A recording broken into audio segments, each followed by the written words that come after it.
For example 1, we need to recognize that this is an arctan function. Okay, this is an arctan integral. And I've written generalization for the arctan antiderivative. So if we have an a squared, that a becomes our divisor in the arctan and also on the outside. That b really is just a horizontal compression, so we just have to remember to divide by b when we anti-differentiate. So in this case here, I'm just going to rearrange this a little bit and rewrite this as 1 over 1 plus 2x squared. And then we can identify the parts here. This is going to be a horizontal compression of 2. There's no a variable, so we can just anti-differentiate this into our arctan. So we end up with arctan of 2x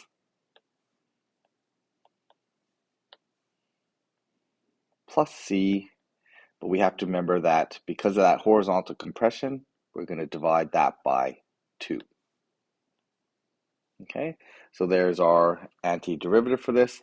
We don't need to divide the plus c by 2 because it's just some constant, so we don't need to add extra coefficients to that plus c. In example 2, we are looking at substitution. Okay, we want to try substitution first, and it's important to recognize that this inside function here, the derivative is going to generate sine x cos x. Okay, so we're going to let our u function, our inside u, so we're using substitution, we're going to let u equal 1 minus sine squared x.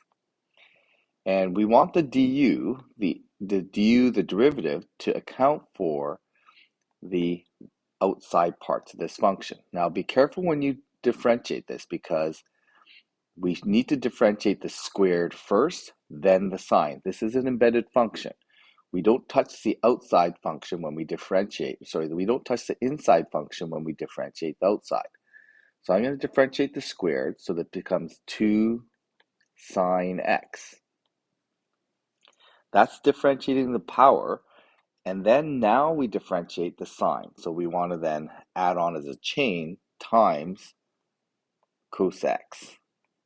Okay, and then I'll put my dx on there as well, times dx. So this is important that we differentiate the outside, we don't differentiate the sine on the inside, and we attach the cos as a chain. And then what ends up happening is it generates the part of the outside part of this integral, which then allows me to use substitution. So I'm going to rewrite this. This is going to be du over negative 2 is equal to sine x cos x dx. So I can then do my substitution here.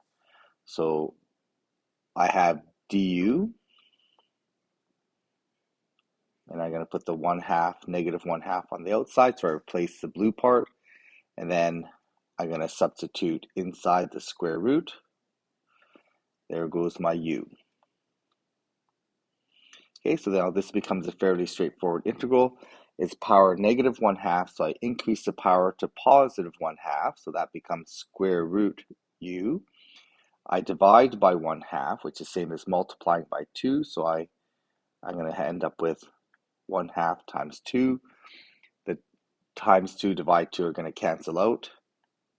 I'm going to end up with plus c, and then this becomes negative u plus c, and then the u I can replace with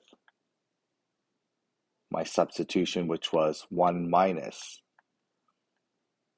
sine squared x plus c. Okay, so there's my antiderivative using substitution.